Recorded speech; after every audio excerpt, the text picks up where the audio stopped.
में राह दिखाई है, राम राज्य की ओर आगे बढ़ रहे हैं। अब और ज्यादा संकल्प पक्का हुआ है कि उस प्राण प्रतिष्ठा से हमारे नेतृत्व की प्रतिष्ठा भी बहुत बड़ी है।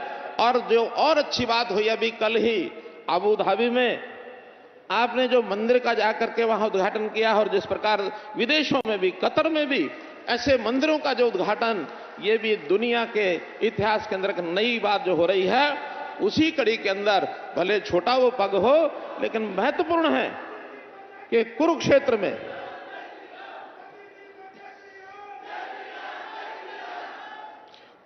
में भगवान कृष्ण की धरती, महाभारत के काल को हम याद रखते हैं, उनके इतिहास में पढ़ते हैं, लेकिन उसका प्रत्यक्ष कोई ऐसा केंद्र जिसका अनुभव आज किया जा सकता है, तो लगभग 250 करोड़ से लेकर यानी इससे भी ज्यादा राशि का एक अनुभव केंद्र वो बनाया गया है। उसका भी आज उद्घाटन आप करेंगे तो हमारी सांस्कृतिक धरोहर देश की है, वो निश्चित रूप से इसमें 4 चांद लगेंगे। तो मैं तो यही कहूंगा कि देश की इस प्रगति में हरियाणा का अपना योगदान है। आप हमारा मार्गदर्शन करते हैं, आशीर्वाद देते हैं, और जब कभी हम कोई अच्छे काम करते हैं, मुझे बड़ी प्रसन्नता है कि उनका उल्लेख करके आप हमारी पीठ थपथपाते हैं। और इस कारण से हरियाणा भी आपके बताए मार्गदर्शन में दिन दुगनी रात चौगनी करने, आगे बढ़त लगाने में, उसकी प्रगति करने में लगा है। और विश्वास दिलाता हूं, जो आपकी हरियाणा से अपेक्षाएं हैं उसको हम पूरा करेंगे। अपना देश दुनिया में एक विशेष स्थान प्राप्त करे, 5वीं शक्ति से हम तीसरी शक्ति, आर्थिक शक्ति दुनिया में बन जाएं। दुनिया के अंदर भारतवर्ष को विश्व गुरु कैसे कहलाया जाए, इसमें जो भूमिका है, मैं विश्वास दिलाता हूं कि आप हरियाणा से जो अपेक्षा करते हैं उसको पूरा करेंगे। आज इस अवसर पर मैं हरियाणा की 2 करोड़ 80 लाख जनता की ओर से आपका अभिनंदन करता हूं, स्वागत करता हूं, आपका आभार और धन्यवाद प्रकट करता हूं कि आज इस अवसर पर हमारा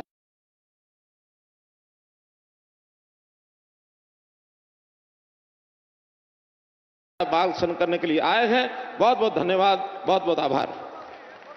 माननीय प्रधानमंत्री महोदय का उनकी कृपा स्नेह के लिए बधाई आप सभी को देवियों सज्जनों। अब आज रोहतक महम हांसी सेक्शन में आप जानते हैं कि रेल सेवा का शुभारंभ भी होने जा रहा है प्रधानमंत्री महोदय के करकमलों से। इस अवसर पर रोहतक रेलवे स्टेशन और वहां का कार्यक्रम स्थल भी हमसे वर्चुअली जुड़ रहा है। मैं निवेदन करूंगा माननीय प्रधानमंत्री महोदय से कि यहां मंच से हरी झंडी दिखाकर वे रोहतक महम हांसी सेक्शन में रेल सेवा का शुभारंभ करने की कृपा करें।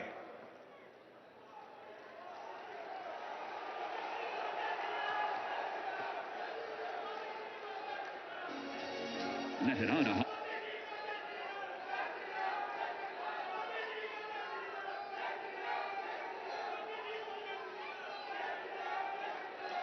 एक बार करतल ध्वनि आप सबकी तरफ से तालियों की गूंज आनी चाहिए। प्रधानमंत्री महोदय ने यहां से हरी झंडी दिखाई है और वहां से रोहतक स्टेशन से ट्रेन रवाना हो रही है। रोहतक महम हांसी सेक्शन पर रेल सेवा का शुभारंभ इस रूप में हुआ है देवियों सज्जनों। आभार प्रधानमंत्री महोदय का। देवियों सज्जनों, यह नया भारत है, आत्मनिर्भर और स्वावलंबी भारत, अमृत काल में विकसित राष्ट्र होने का संकल्प ले चुका भारत, गुलामी की सोच और परतंत्रता की मानसिकता और उसके प्रतीकों से मुक्त होता भारत, राष्ट्रीय चेतना और राष्ट्र के प्रति गौरव के भाव से ओतप्रोत भारत। और इस नए भारत के शिल्पी हैं दूरदृष्टा युग प्रवर्तक देश के यशस्वी प्रधानमंत्री श्री नरेंद्र मोदी जी, जिनके नेतृत्व में देश के जन जन की ही आस्था नहीं है बल्कि आज पूरी दुनिया ऐसे नेतृत्व के समक्ष नतमस्तक है। आइए आपकी करतल ध्वनि के साथ माननीय प्रधानमंत्री महोदय से निवेदन करें, उनसे प्रार्थना करें कि इस अवसर पर अपने संबोधन के लिए पधारें। माननीय प्रधानमंत्री श्री नरेंद्र मोदी जी।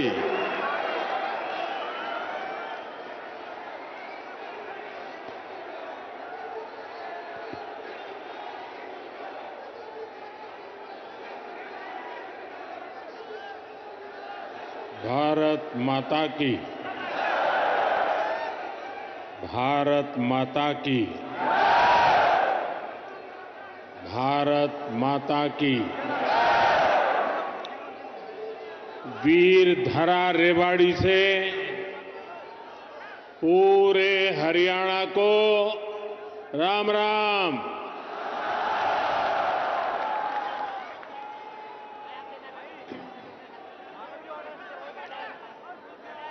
मैं जब भी रेवाड़ी आता हूं तो कितनी ही पुरानी यादें ताजा हो जाती है। रेवाड़ी से मेरा रिश्ता कुछ अलग ही रहा है। मैं जानता हूं रेवाड़ी के लोग मोदी को बहुत ज्यादा प्यार करते हैं।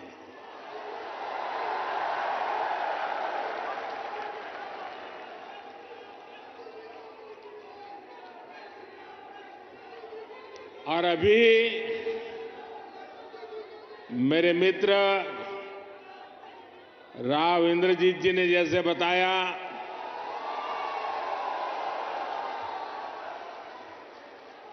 मुख्यमंत्री मनोहर लाल जी ने जैसे बताया कि मैं 2013 में जब भारतीय जनता पार्टी ने मुझे पीएम के उम्मीदवार के रूप में घोषित किया था तो मेरा पहला कार्यक्रम रेवाड़ी में हुआ था।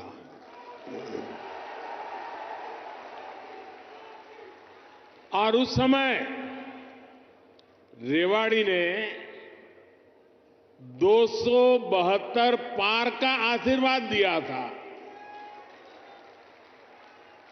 और आपका वो आशीर्वाद सिद्धि बन गया।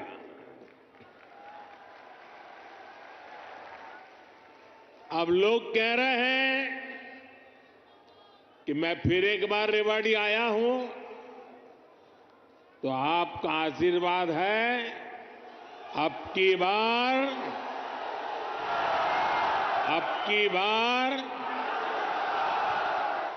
बार एनडीए सरकार 400 पार।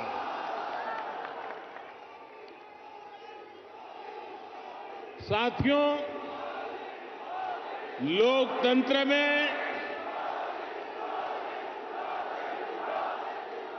सीटों का महत्व तो है ही, लेकिन मेरे लिए उसके साथ साथ जनता जनार्दन का आशीर्वाद ये मेरे लिए बहुत बड़ी पूंजी है।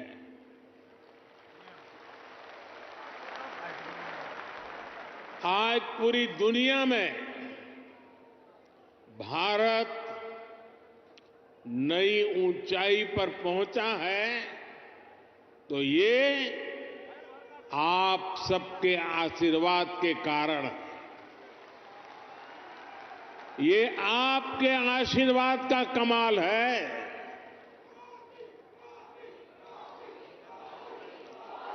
मैं कल ही 2 देशों की यात्रा के बाद देर रात हिंदुस्तान लौटा हूं। यूएई और कतर में जिस प्रकार का आज भारत को सम्मान मिलता है, हर कोने से भारत को शुभकामनाएं मिलती हैं, वो सम्मान सिर्फ मोदी का नहीं है, वो सम्मान हर भारतीय का है, आप सबका है।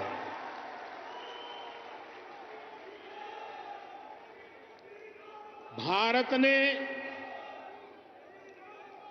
G20 का सफल सम्मेलन किया तो ये आपके आशीर्वाद से हुआ।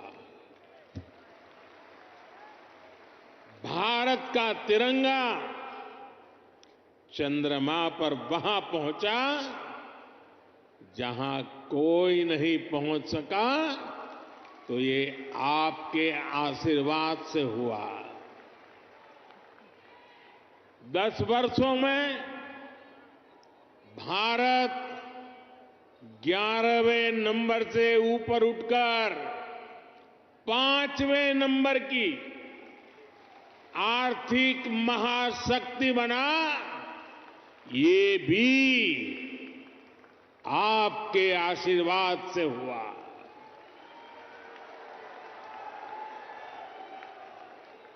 और अब मुझे अपने तीसरे टर्म में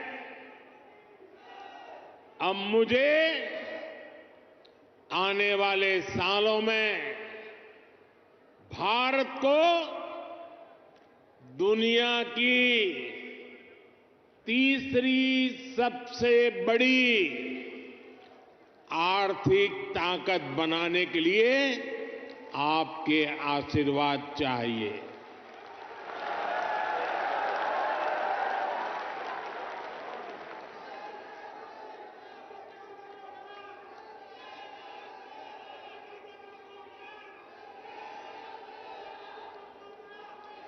हरियाणा के मेरे भाई और बहनों,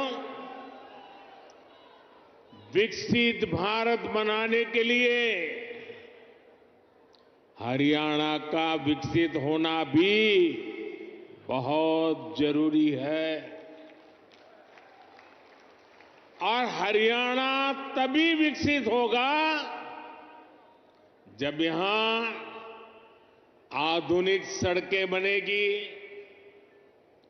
हरियाणा तभी विकसित होगा जब यहां रेलवे का आधुनिक नेटवर्क होगा। हरियाणा तभी विकसित होगा जब यहां बड़े और अच्छे अस्पताल होंगे। थोड़ी देर पहले ही मुझे ऐसे अनेक कामों से जुड़ी लगभग 10,000 करोड़ रुपए की परियोजनाएं हरियाणा को सौंपने का अवसर मिला है। इसमें रेवाड़ी एम्स है, गुरुग्राम मेट्रो है, कई रेल लाइन है, नई ट्रेन है। इनमें ज्योति सरमय कृष्ण सर्किट योजना से बना एक आधुनिक और भव्य म्यूजियम भी है। और प्रभु राम के आशीर्वाद ऐसे हैं कि आजकल मुझे हर स्थान पर ऐसे पवित्र कामों से जुड़ने का अवसर मिल जाता है। ये राम जी की कृपा है। ये म्यूजियम भगवान श्री कृष्ण के गीता संदेश और इस पावन धरा की भूमिका से दुनिया को परिचित कराएगा। मैं रेवाड़ी सहित पूरे हरियाणा के लोगों को इन सुविधाओं के लिए बहुत बहुत बधाई देता हूं। भाई और बहनों, आजकल देश और दुनिया में मोदी की गारंटी की बहुत चर्चा है।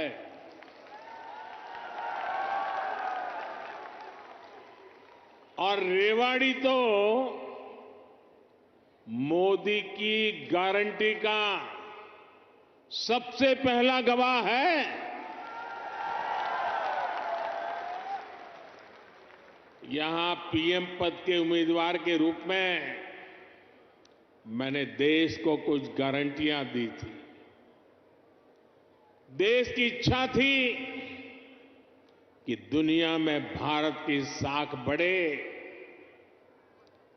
ये हमने करके दिखाया। देश की इच्छा थी कि अयोध्या में प्रभु राम का भव्य मंदिर का निर्माण हो। आज पूरा देश भव्य राम मंदिर में विराजे राम लला के दर्शन कर रहा है। और तो और कांग्रेस के लोग, जो लोग हमारे भगवान राम को काल्पनिक बताते थे, जो कभी नहीं चाहते थे कि अयोध्या में प्रभु राम का मंदिर बने, वो भी अब जय सिया राम बोलने लगे हैं।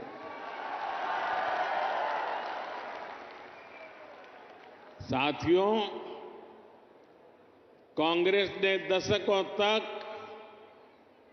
जम्मू कश्मीर से आर्टिकल 370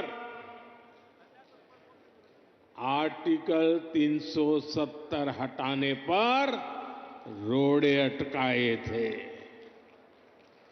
मैंने आपको गारंटी दी थी कि जम्मू कश्मीर से आर्टिकल 370 हटाकर रहूंगा। आज कांग्रेस की लाख कोशिश के बावजूद आर्टिकल 370 इतिहास के पन्नों में खो गया है। आज जम्मू कश्मीर में महिलाओं, दलितों, पिछड़ों, आदिवासियों को उनके हक मिलने लगे हैं। इसलिए ही तो लोगों ने एक और संकल्प लिया है और जनता जनार्दन कह रही है, आप लोग कह रहे हैं, जिसने 370 हटाया, जिसने 370 हटाया, उस बीजेपी का टीका 370 सीटों से होगा।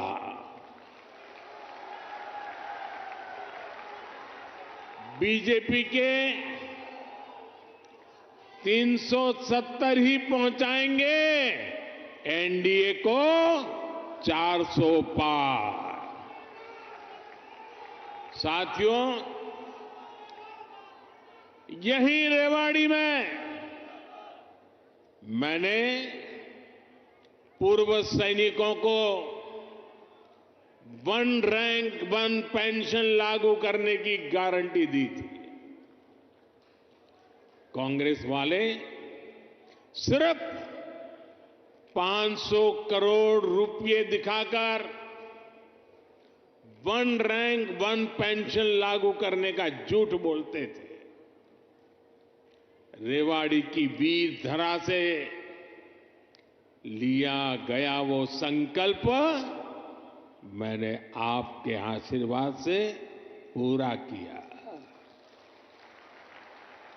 अभी तक ओआरओपी के तहत 1 रैंक 1 पेंशन के तहत पूर्व सैनिकों को करीब करीब 1 लाख करोड़ रुपए मिल चुके हैं और इसके बड़े लाभार्थी हरियाणा के भी पूर्व सैनिक रहे हैं। सिर्फ रेवाड़ी के ही सैनिक परिवारों की बात करूं तो उन्हें ओआरओपी से 600 करोड़ रुपए से ज्यादा मिले हैं। आप मुझे बताइए, जितना पैसा रेवाड़ी के सैनिक परिवारों को मिल रहा है उससे भी कम कांग्रेस ने पूरे देश के पूर्व सैनिकों के लिए बजट में रखा था, सिर्फ 500 करोड़। ऐसे झूठ और धोखेबाजी के कारण ही कांग्रेस को देश ने नकार दिया है। साथियों, मैंने रेवाड़ी वासियों को, हरियाणा के परिजनों को यहां एम्स बनाने की भी गारंटी दी थी। आज यहां एम्स के निर्माण की प्रक्रिया शुरू हो गई है और हमारे राव इंद्रजीत तो इस काम के लिए लगातार, वो बोलते कम है लेकिन जो तय करे उसके पीछे लगे रहते हैं। आज एम्स का शिलान्यास हुआ है तो मेरी गारंटी की, और मैं आपको कहूंगा कि आज उसका शिलान्यास किया है और लोकार्पण भी हम ही करेंगे।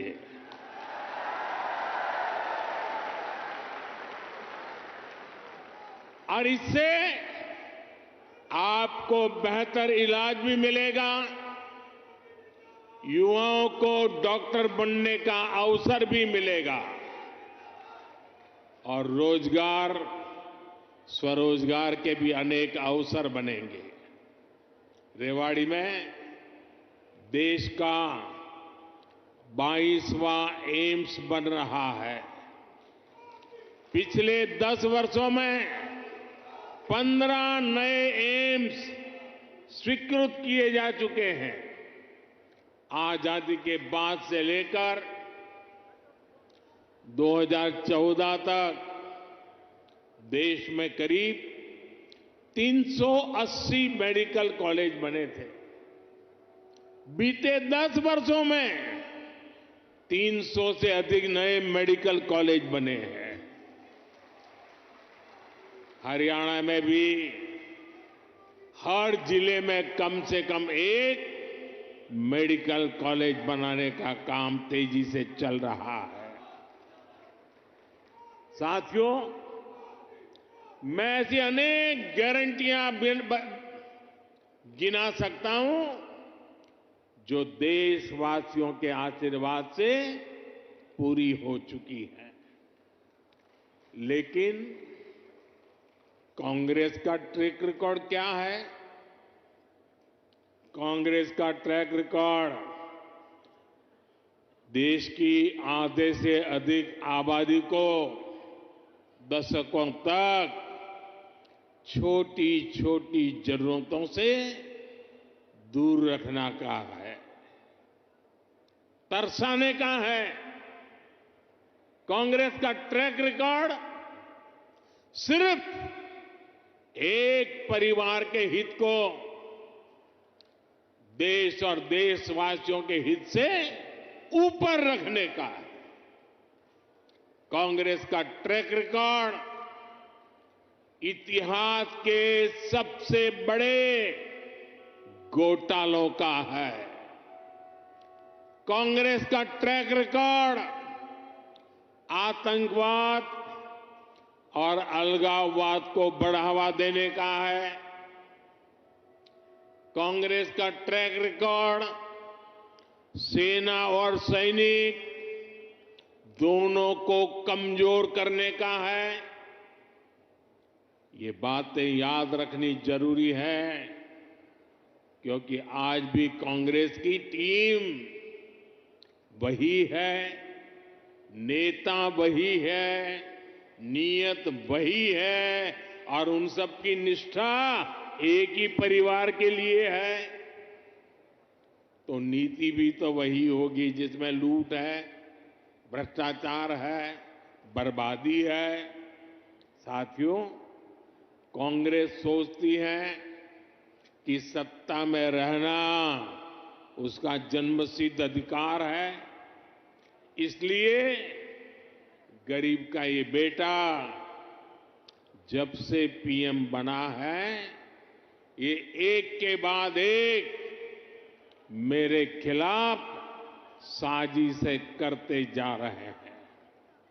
लेकिन ईश्वर रूपी जनता जनार्दन का आशीर्वाद मेरे साथ है। कांग्रेस की हर साजिश के सामने जनता जनार्दन ढाल बनकर खड़ी हो जाती है। जितना ज्यादा कांग्रेस साजिशें करती है, उतना ही ज्यादा जनता मुझे मजबूत करती है, अपना आशीर्वाद देती है। इस बार भी कांग्रेस ने मेरे खिलाफ सारे मोर्चे खोल दिए हैं, लेकिन मेरे देश की जनता का सुरक्षा कवच, और जब जनता का सुरक्षा कवच होता है, जनता जनार्दन का आशीर्वाद होते हैं, माताएं बहनें ढाल बनकर के खड़ी होती हैं, तो संकटों से पार भी निकलते हैं और देश को आगे भी बढ़ाते हैं। और इसलिए आप सबके आशीर्वाद से हिंदुस्तान के कोने कोने में जो मैं अनुभव कर रहा हूं, इसलिए लोग कह रहे हैं एनडीए सरकार 400 पार, एनडीए सरकार, एनडीए सरकार, एनडीए सरकार। साथियों, एक परिवार के मोह में फंसी कांग्रेस, हरियाणा भी वही हाल है, आज अपने इतिहास के सबसे दयनीय दौर से गुजर रही है। इनके नेता से अपना एक स्टार्टअप नहीं संभल रहा। ये लोग देश संभालने का सपना देख रहे हैं। आज कांग्रेस की हालत देखिए, कांग्रेस के पुराने नेता एक एक करके इनको छोड़कर जा रहे हैं। जिन्होंने कभी इनके साथ आने का इरादा किया था, वो भी इनसे भाग रहे हैं। आज स्थिति ये है कि कांग्रेस के पास अपने कार्यकर्ता तक नहीं बचे हैं। जहां कांग्रेस सरकार में है, वहां इनसे अपनी सरकारें भी नहीं संभल रही है। आज हिमाचल में लोगों को वेतन और पेंशन देने तक में मुश्किलें आ रही है। कर्नाटका में विकास की योजनाओं पर भी कांग्रेस सरकार काम नहीं कर पा रही है। भाई और बहनों, एक तरफ कांग्रेस का कुशासन है और दूसरी तरफ बीजेपी का सुशासन। यहां 10 वर्षों से डबल इंजन सरकार है। इसलिए गरीब कल्याण की जो भी योजनाएं मोदी ने बनाई है, उनके 100% अमल में हरियाणा अव्वल है। हरियाणा खेती के क्षेत्र में भी अभूतपूर्व प्रगति कर रहा है और यहां उद्योगों का दायरा भी निरंतर बढ़ रहा है। जिस दक्षिण हरियाणा को विकास में पीछे रखा गया, आज वो कहीं तेजी से आगे बढ़ रहा है। देश में रोड हो, रेल हो, मेट्रो हो, उनसे जुड़ी जो बड़ी परियोजनाएं हैं, वो इसी हिस्से से गुजर रही है। दिल्ली मुंबई एक्सप्रेसवे के, दिल्ली दौसा लालसोट के पहले चरण का उद्घाटन हो गया है।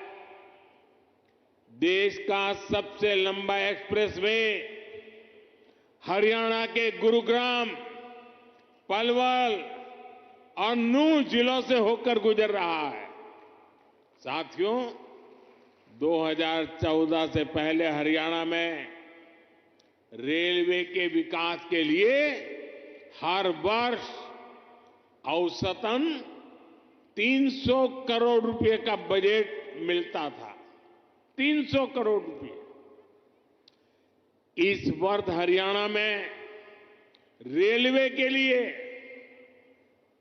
करीब करीब 3000 करोड़ रुपए का बजट रखा गया है।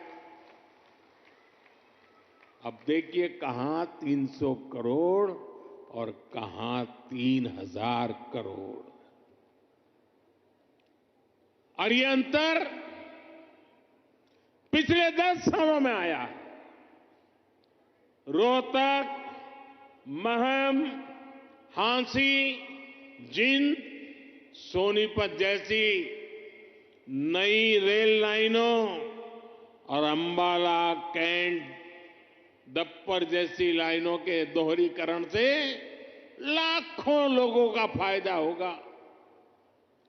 ऐसी सुविधाएं जब बनती है तो जीवन भी आसान होता है और कारोबार भी आसान होता है। भाई और बहनों, इस क्षेत्र में किसानों को पानी की बहुत समस्या रहती थी। राज्य सरकार ने इस समस्या के समाधान के लिए भी सराहनीय काम किया है।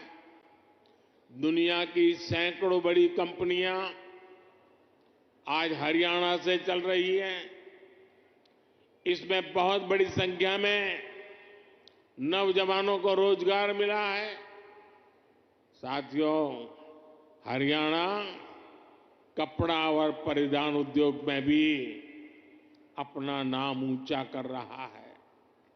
देश से निर्यात होने वाले 35% से अधिक कालीन, करीब 20% परिधान हरियाणा में ही बनते हैं। हरियाणा के टेक्सटाइल उद्योग को हमारे लघु उद्योग आगे बढ़ा रहे हैं।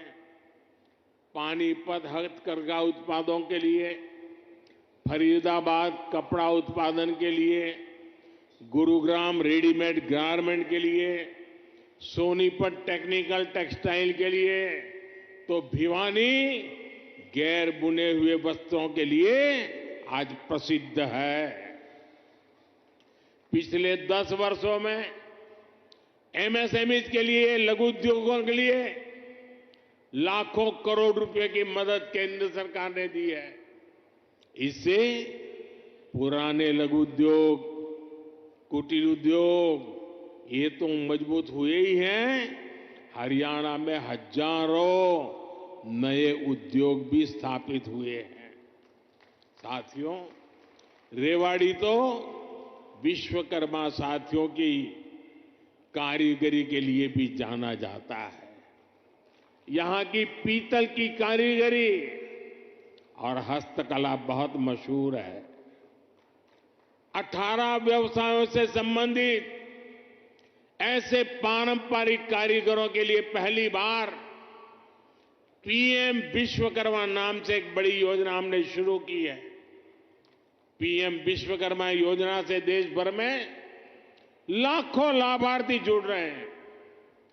भाजपा सरकार इस योजना पर 13,000 करोड़ रुपए खर्च करने जा रही है। ये योजना हमारे इन पारंपरिक कारीगरों और उनके परिवारों का जीवन बदलने वाली है। भाई और बहनों, मोदी की गारंटी उसके साथ है जिसके पास गारंटी देने के लिए कुछ भी नहीं है। देश के छोटे किसान के पास बैंकों को गारंटी देने के लिए कुछ नहीं था। मोदी ने उन्हें पीएम किसान सम्मान निधि की गारंटी दी। देश के गरीब, दलित, पिछड़े, ओबीसी परिवार के बेटे बेटियों के लिए बैंकों में गारंटी देने के लिए कुछ नहीं था। मोदी ने मुद्रा योजना शुरू की और बिना गारंटी का लोन देना शुरू किया। देश में अनेक साथी रेहड़ी, पटरी, ठेले पर छोटा मोटा कारोबार करते आए। दशकों से ये काम शहरों में ये साथी करते रहे हैं। इनके पास भी गारंटी देने के लिए कुछ नहीं था। पीएम स्वनिधि योजना से इनकी गारंटी भी मोदी ने ली है। साथियों, गांव की हमारी बहनों की स्थिति 10 वर्ष पहले तक क्या थी? बहनों का अधिकतर समय पानी के जुगाड़ में, खाना पकाने के लिए लकड़ी या दूसरे इंतजाम में लग जाता था। मोदी मुफ्त गैस कनेक्शन लेकर आया, घर तक पानी का नल लेकर के आया। आज हरियाणा के गांवों की मेरी बहनों को सुविधा हो रही है, समय बच रहा है। यही नहीं, इस समय का उपयोग बहनें अपनी कमाई बढ़ाने के लिए कर पाए, इसका भी इंतजाम किया गया है। पिछले 10 वर्षों में देश भर में 10 करोड़ बहनों को हमने स्वयं सहायता समूहों से जोड़ा है। इसमें हरियाणा की भी लाखों बहनें हैं। बहनों के इन समूहों को लाखों करोड़ रुपए की मदद दी गई है। मेरी कोशिश यही है कि ज्यादा से ज्यादा बहनों को लखपति दीदी बना सकूं। अभी तक 1 करोड़ बहनें लखपति दीदी बन चुकी है। कुछ दिन पहले जो बजट हम लेकर आए हैं, उसमें 3 करोड़ बहनों को लखपति दीदी बनाने का लक्ष्य रखा गया है। हमने नमो ड्रोन दीदी योजना भी शुरू की है। इसके तहत बहनों के समूहों को ड्रोन चलाने की ट्रेनिंग दी जाएगी और ड्रोन दिए जाएंगे। ये ड्रोन खेती के काम में आएंगे और इससे बहनों को अतिरिक्त कमाई होगी। साथियों, हरियाणा अद्भुत संभावनाओं का राज्य है। मैं हरियाणा के फर्स्ट टाइम वोटर्स को, जो पहली बार मतदान करने वाले हैं, जो 18, 20, 22 साल की उम्र के हैं, उनको विशेष रूप से कहूंगा कि आपका भविष्य बहुत उज्जवल होने वाला है। डबल इंजन सरकार आपके लिए विकसित हरियाणा बनाने में जुटी है। टेक्नोलॉजी से टेक्सटाइल तक, टूरिज्म से ट्रेड तक, हर सेक्टर में रोजगार के नए अवसरों के लिए हम प्रयासरत हैं। आज पूरा विश्व भारत में निवेश के लिए उत्सुक है और निवेश के लिए हरियाणा एक उत्तम राज्य बनकर उभर रहा है। और निवेश बढ़ने का मतलब है कि नौकरी के नए अवसर भी बढ़ रहे हैं। इसलिए डबल इंजन की सरकार को आपका आशीर्वाद ऐसे ही मिलता रहे, ये बहुत जरूरी है। एक बार फिर आपको एम्स के लिए हजारों करोड़ रुपए की परियोजनाओं के लिए मेरी तरफ से बहुत बहुत बधाई।